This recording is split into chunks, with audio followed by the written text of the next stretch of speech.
Bonjour à tous et à toutes, bienvenue sur Morzé TV épisode 5, tout de suite le sommaire.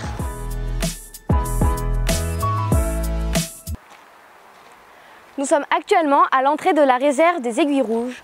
Tout de suite, notre reportage sur place. Comment vous vous appelez ?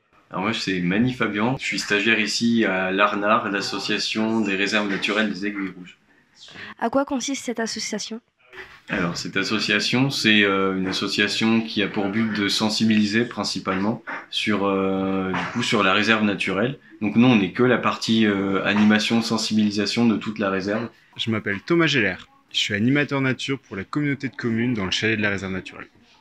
Et donc ici on est dans une réserve naturelle, quelles sont les règles à respecter? Qu'est-ce qui est interdit ici? Alors, dans une réserve naturelle, il y a une réglementation qui sert à préserver la nature. Cette réglementation ici, elle est assez diversifiée. Par exemple, on n'a pas le droit d'avoir son chien dans la réserve parce qu'il va laisser des odeurs et du coup ça va gêner la biodiversité. Après, on va avoir une réglementation par exemple sur le survol. On ne peut pas avoir de drone dans la réserve, on ne peut pas faire du parapente à partir d'une certaine altitude.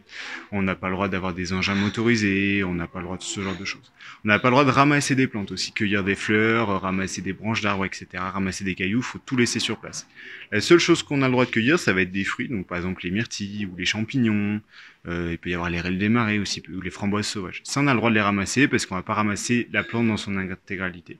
Donc on va laisser la plante et on va pas ramasser les fruits. Comment vous faites s'il y a beaucoup de touristes en même temps ici? Alors, la problématique du surtourisme dans la vallée, c'est très important parce que dans la vallée, on a beaucoup de monde qui vient. C'est une vallée qui est connue internationalement pour l'alpinisme et la randonnée, avec le Mont Blanc, etc. Par exemple, dans la vallée où la randonnée phare, c'est le lac Blanc, qui est un petit peu au-dessus du chalet. Cette randonnée-là, on peut avoir jusqu'à 2000 personnes par jour, ce qui est assez important. Et on peut avoir beaucoup de bivouacs. Pour gérer le bivouac, cette année, dans la réserve, on a une nouvelle réglementation, c'est-à-dire qu'on a défini des zones spécifiques de bivouac dans la réserve, où on a un quota mis en place, c'est-à-dire qu'on a un nombre de places limité pour dormir en tente. Par exemple, au lac des Chaiseries au-dessus, c'est 30 tentes, 35 tentes. Et on a décidé, par exemple, dans la réserve, de concentrer tout le monde au même endroit, par exemple au lac Blanc. Et du coup, ça va permettre de préserver le reste de la réserve, où il y aura moins de monde qui va venir randonner. Qu'est-ce qu'il y a comme fleurs ici ? Alors toutes les plantes, là on a une petite exposition de plantes qu'on peut trouver sur le sentier. Sinon, donc on a un petit sentier botanique qui a été créé il y a pas mal d'années à côté du chalet, qui permet de présenter les plantes principales qu'il y a ici.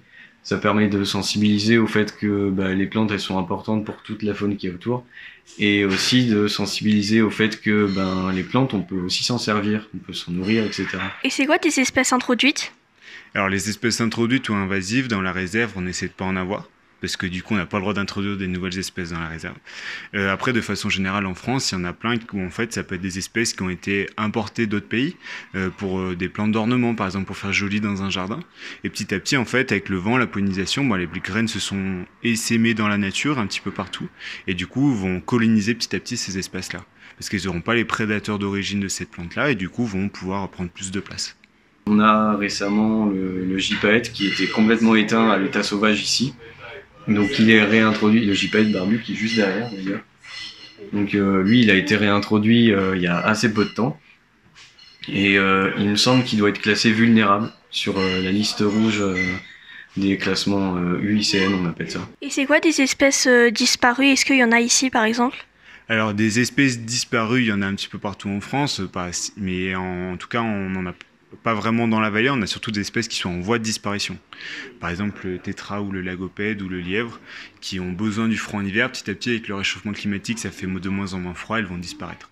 Et après, en espèces disparues, on peut en avoir, par exemple, si on remonte très longtemps en arrière, on pouvait avoir ici du mammouth, par exemple. Ou en tout cas, sur le bord des Alpes, il y avait du mammouth laineux, par exemple, ou du bœuf musqué. Et elles ont disparu parce que le climat a changé petit à petit au cours des milliers d'années, quoi. Comment les animaux s'adaptent au climat de la montagne? Alors, en montagne, il y a un climat qui est très particulier et chaque espèce, du coup, va s'adapter de façon différente.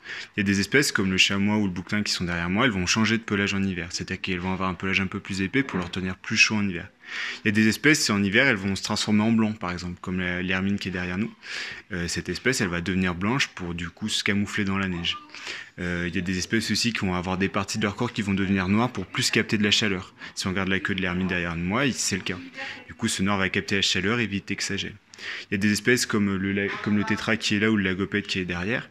Elles vont avoir des plumes un petit peu différentes d'un oiseau normal et avoir une double plume à chaque fois, avec une plume de duvet qui va lui permettre de s'isoler du froid et conserver la chaleur corporelle.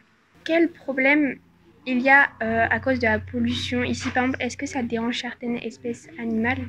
Alors, la pollution en elle-même, pas forcément, mais par contre, ce que ça va impacter, ça va être le réchauffement climatique. Du coup, qui va être induit par la pollution de façon générale, le réchauffement climatique va beaucoup plus se ressentir en montagne. Chaque espèce dans la montagne, elle va vivre à un endroit en particulier. Cet endroit, ça va être un étagement de végétation, on appelle ça. Et du coup, petit à petit, plus ça va faire chaud, plus les espèces vont remonter dans la montagne. Et du coup, à force, une montagne, ça reste une pyramide, elles vont plus pouvoir remonter dans la montagne. Et donc, on a beaucoup d'espèces comme ça qui vont disparaître, comme le lièvre ou le lagopède, par exemple. Et ensuite, la pollution et du coup le changement climatique va aussi impacter l'enneigement en hiver, qui est une grosse source économique dans la vallée. On a moins en moins de neige en hiver, en tout cas en basse altitude. Et après, les glaciers fondent aussi à cause de ça de plus en plus vite. Comment vous voyez cet endroit en 2050? En 2050, c'est une très bonne question. J'espère toujours que le chalet sera là et qu'on continuera d'apprendre aux gens que la nature c'est important. Notre rôle au chalet, c'est de faire le lien entre le monde scientifique et le grand public et faire passer les connaissances et faire découvrir la montagne et la nature et la faire aimer au grand public.